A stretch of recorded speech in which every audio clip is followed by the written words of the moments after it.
Hello बच्चों, कैसे हो आप सब। बच्चों, मेरा नाम है दीपक और मैं आज आपके सामने टॉपिक लेकर आया हूँ ऑर्बिटल पॉसिबिलिटी, कि कौन से ऑर्बिटल की कॉम्बिनेशन करेक्ट होगी और कौन से ऑर्बिटल की कॉम्बिनेशन मिसमैच होगी। एग्जाम्पल के लिए देखिए, यहाँ पर मैं लिखा है 2s 2d 1p। इनमें से अगर मैं आपसे पूछूं कि why 2s is possible and 2d and 1p are not possible, या why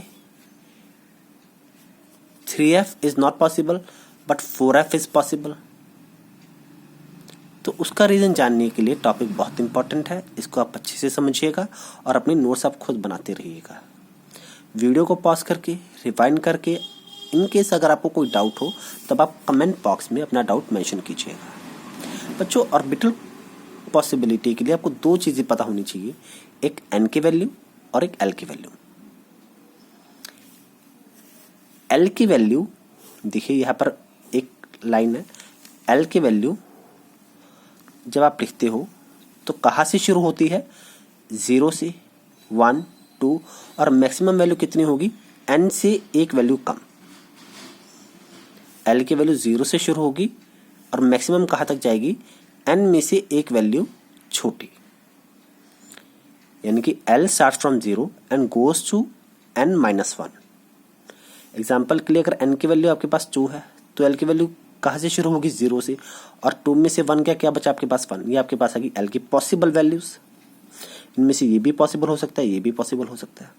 अगर आपके पास n की वैल्यू 3 हो तो l की वैल्यू 0, 1, 2, 0 से शुरू होकर n में से एक वैल्यू कम, उसकी वैल्यू आएगी।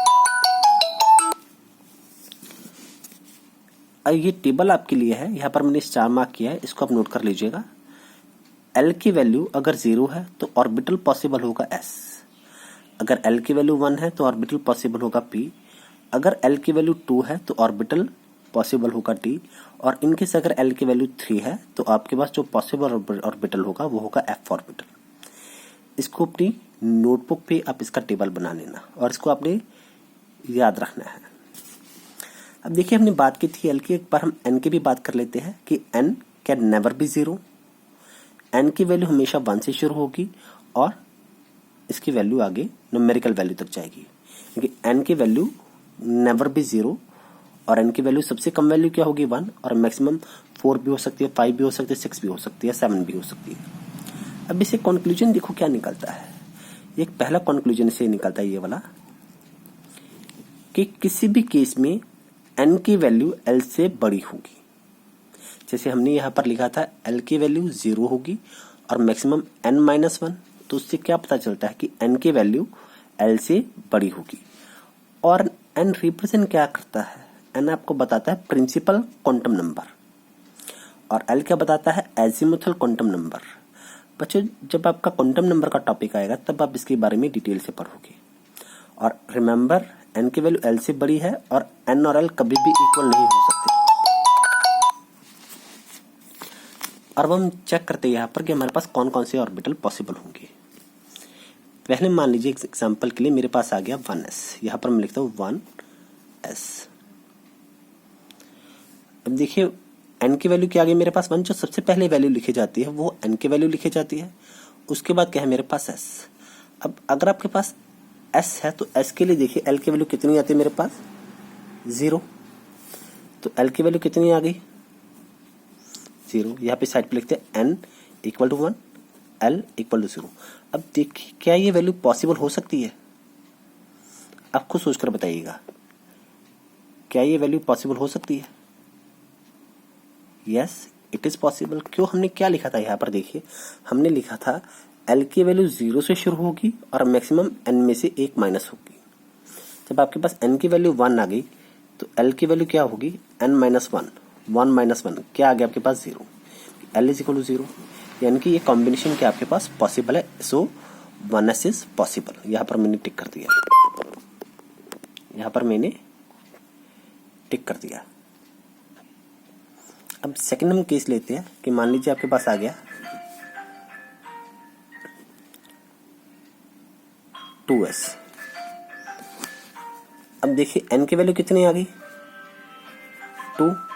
यहाँ पर s लिखा है तो s के लिए l की वैल्यू कितनी आएगी 0, यानी n टू l 0। अब n की वैल्यू 2 हो गई, क्या l की वैल्यू 0 हो सकती है? देखिए बिल्कुल हो सकती है। l की वैल्यू कितनी हो सकती थी? कम से कम 0। n-1 ये भी पॉसिबल है, तो लेकिन ये वाली वैल्यू भी इसकी पॉसिबल है। l की value can be 0 for any quantum number. तो ये पॉसिबल है, yes it is possible. So 2s is also possible. अब हम एक अगला केस लेते हैं आपके पास 1p।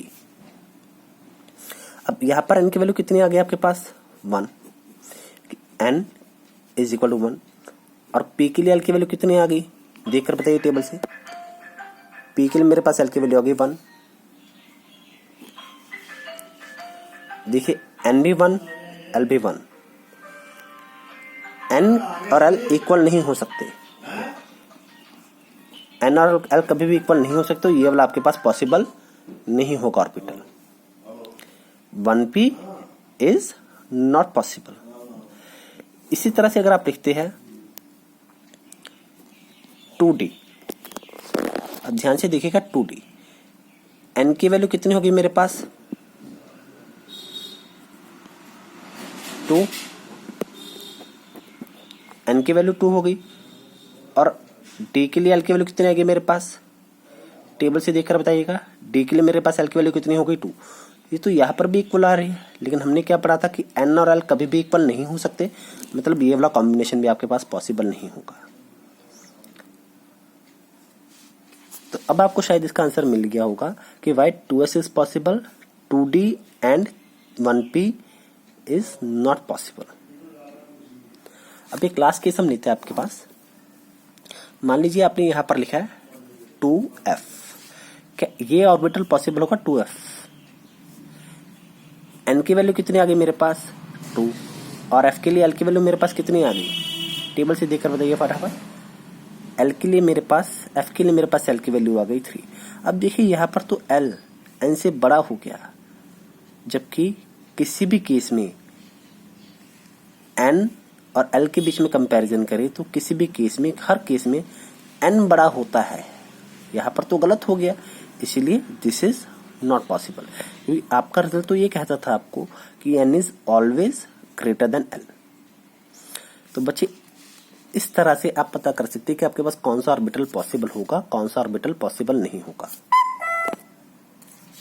तो आइए अब हम एक क्विक टेबल बनाते हैं, जिससे आपको पता चले कि विच ऑर्बिटल विल बी पॉसिबल और उनका कॉम्बिनेशन क्या बनेगा।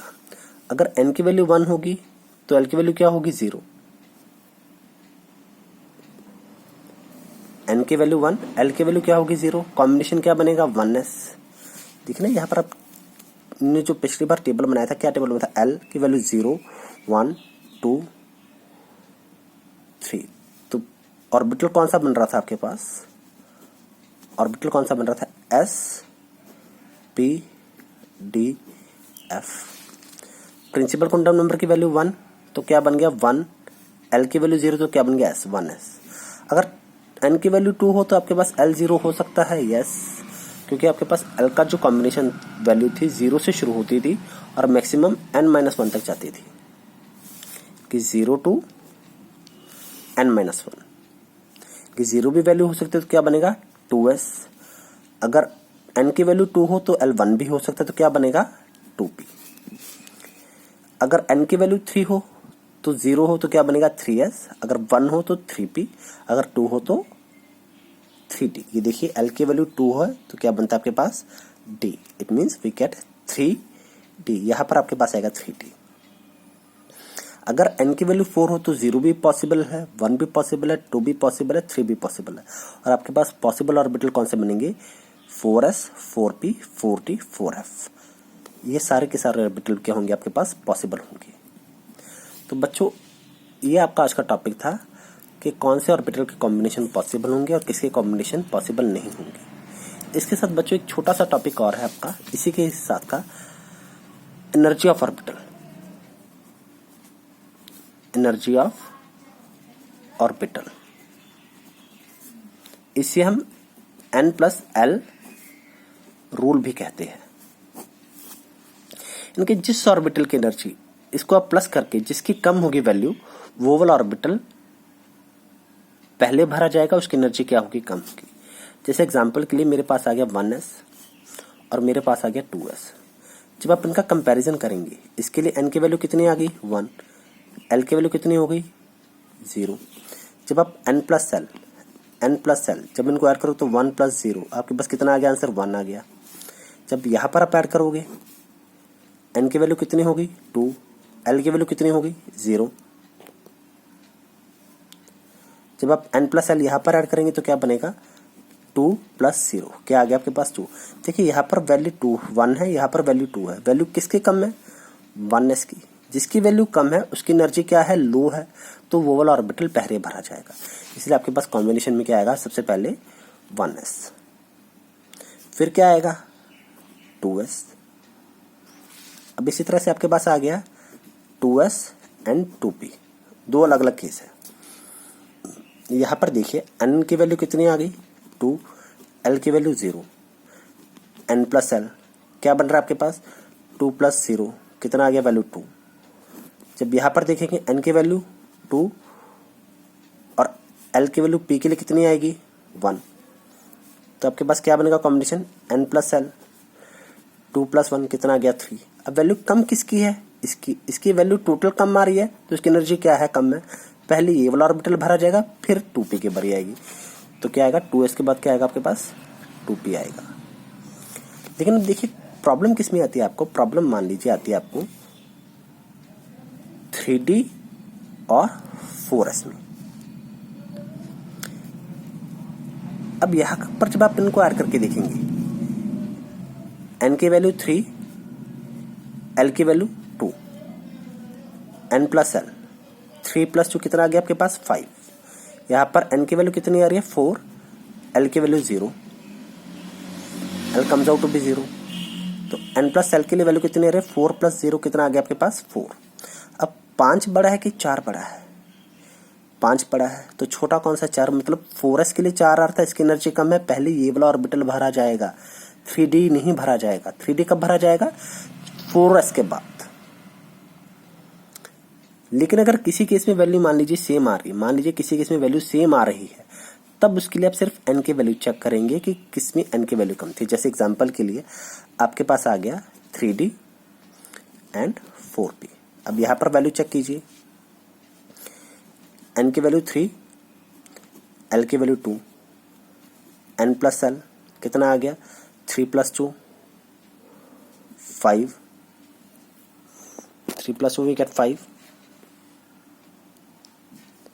और यहाँ पर कितना आ रहा है n is equal to 4, l is equal to 1, n plus l कितना आ गया 4 प्लस 1 5। अब देखिए यहाँ पर तो वैल्यू आपके पास इक्वल आ रही है, तो उस केस में आप क्या देखेंगे, जिसके लिए n की वैल्यू छोटी होगी उस ऑर्बिटल की एनर्जी कम होगी और वो वाला ऑर्बिटल पहले भरा जाएगा। यहाँ पर दोनों के लिए वैल्यू आपके पास सेम आ रही है इक्वल, तो लेकिन यहाँ पर देखिए n की वैल्यू 3 है, यहाँ पर n की वैल्यू 4 है। छोटी वैल्यू 3D की थी, इसलिए पहले 3D ऑर्बिटल भरा जाएगा, फिर आपके पास 4p आएगा। तो आपके पास प्रॉपर कॉम्बिनेशन क्या बनेगा 3s 3p 4s 3D 4p।